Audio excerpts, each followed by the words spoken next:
as the top favorite. Gates open, they're up and racing.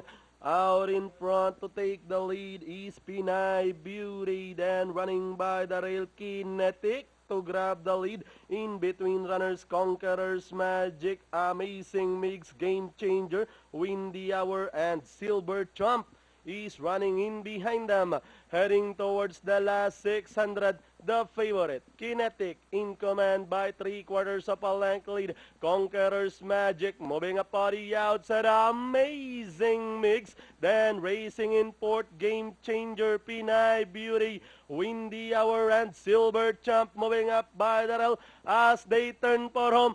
Amazing Mix moving up now to grab the lead. Kinetic, shuffle back in second hand, racing in third, Conqueror's Magic, Game Changer by the rally, Silver Champ with 150 to go.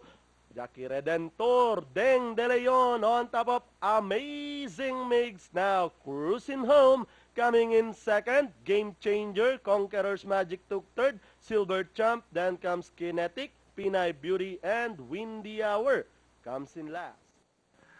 Okay, 3-4.